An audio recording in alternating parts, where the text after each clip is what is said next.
ആശാനേ ഇന്നെന്തായാലും പണി തീരുമെന്ന് തോന്നുന്നില്ല കേട്ടാ. ഓരോട് മണലിറക്കുമെന്ന് പറഞ്ഞിട്ട് ഇറക്കിയിട്ടില്ല. എടാ നീ ഇവിടെ മരപ്പടിക്ക് വന്നല്ലേ, പിന്നെ മണലെന്തിനാണ് നിനക്ക്? ഉളി തേക്കണ്ടേ? ഡാ നീ ഉളി ചേർച്ച് തീരണമെന്നുണ്ടെങ്കിൽ ഒന്നില്ലെങ്കിൽ ഈ സ്റ്റാൻഡ് ആ മൂലക്ക കൊണ്ടുവന്ന് വെക്കണം, അല്ലെങ്കിൽ സുനന്ദയുടെ ബാത്റൂം അപ്പുറത്തുനിന്ന് എവിടെയെങ്കിലും മാറ്റി വെക്കണം. അപ്പുറത്തുനിന്ന് പോയിടാ, അത് കൊള്ളാല്ലേ? ഇത് ശരിയാണ്ടാ, ഒരുപാട് മണലും തീരുവില്ലെന്ന് തോന്നണം. ആശാനേ അറബിക്ക് പണി ഇഷ്ടപ്പെട്ടാലുണ്ടല്ല. എടാ അവിക്ക് പെണ്ണിന് ഇഷ്ടപ്പെട്ടെങ്കിൽ അവൻ ആ പെണ്ണിനെ കെട്ടിക്കോട്ടെ, നീ ആദ്യം ഒരു പെണ്ണ് കെട്ടി ജീവിക്കാൻ നോക്ക്. എന്റെ ദൈവമേ, അടിച്ചുപോയ സ്പീക്കറിലാണല്ലോ ഞാൻ കണക്ഷൻ കൊടുക്കാൻ നോക്കുന്നത്.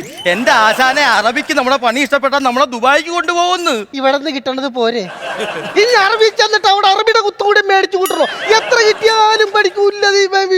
എന്റെ ആശാനെ പെട്ടെന്ന് പണി തീർക്കാൻ നോക്ക്. അയാൾ വന്നേക്കും നമുക്ക് പണി തീർക്കാം. ഏറെക്കുറെ പണികളൊക്കെ കൂടെ ചെയ്തു വെച്ചിട്ട് ബാക്കി ഞാൻ പറയുന്ന സാധനങ്ങളൊക്കെ നീ എടുത്തു തന്നെ. ആയിക്കോട്ടെ. 6-2 പലക എടുത്തേ. 6-2 ആശാനെ ടേപ്പ് എവിടെ വെച്ചേക്കണ്? അതാ കയ്യും കാലും കഴുകണോടത്ത് നോക്കിയേ. എന്ത് സോപ്പ്? ഇങ്ങനെ എങ്ങോട്ട് തിരിഞ്ഞാ നിൽക്കുന്നത്? 6-2 എന്നാ വിളിച്ചോ. എന്റെ ദൈവം, ആരാണ് കൂടുപാട് കുത്തി തുളച്ചു വെച്ചാൽ ഇത് കയറുന്നില്ലല്ലോ. ഇത് ആശാൻ തന്നെ കുത്തി പൊളിച്ചതാണ്. ഇപ്പൊ കറക്റ്റ് ആയില്ല. ഇത്രയും കാര്യമുള്ളു. ഇതാണ് ഞാൻ പറഞ്ഞത്, കുരുത്തം വേണം. ഇതാണ് നല്ല കപക്കെട്ടുണ്ടല്ലേ? എങ്ങനെ മനസ്സിലായി? എന്ത് ചുമയാ ചുമക്കണത്? അയ്യോ, ഞാൻ ചുമച്ചതല്ല, അറബി പറഞ്ഞതല്ലേ. എന്ത് കാര്യത്തിന്? ഏടാ നീയല്ലേ പറഞ്ഞത് പണി ഇഷ്ടപ്പെട്ട കഴിഞ്ഞാൽ പിന്നെ നമ്മളെ ഗൾഫിൽ കൊണ്ടുപോകുന്നു. നീ ഇങ്ങനെ ചുമ്മാ പഠിക്കാതെ കിടന്നു, ഞാൻ ഒറ്റക്ക് അങ്ങോട്ട് പോകും. അല്ലേ പിന്നെ എന്റെ ദൈവമേ, നിന്റെ ആശാൻ എപ്പോ നോക്കിയാലും വിശ്രമത്തിനാടാ. ഇനിയിപ്പോ വിശ്രമിക്കാമല്ലോ, പണി കഴിഞ്ഞല്ലോ. പണി കഴിഞ്ഞാ നമുക്ക് ഫോട്ടോ എടുത്ത് അറബിക്ക് അയച്ചു കൊടുക്കാം. പിന്നെ നീ ആശാനെ വിളിച്ചോ.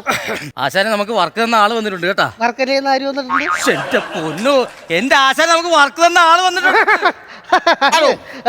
നിങ്ങൾ പെട്ടെന്ന് പണി തീർത്ത സന്തോഷം. ഒരു കാര്യം ചെയ്യ്, നമുക്ക് ഒരു ഫോട്ടോ എടുത്ത് അറബിക്ക് അയച്ചു കൊടുത്താലോ? നിങ്ങൾ കൂടെ നിന്നോ. ആശാനെ അങ്ങോട്ട് വായിക്ക്. നിന്നാ റെഡിയായി നോട്ടാ.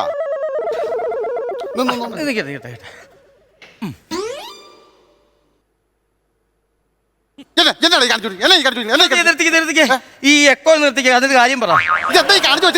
ബെഞ്ച് നിങ്ങളോട് ഞാൻ വഞ്ചി പണിയല്ലോ പറഞ്ഞത്, നിങ്ങൾ എന്താണ് പിന്നെ ബെഞ്ച് പണിത് വെച്ചത്?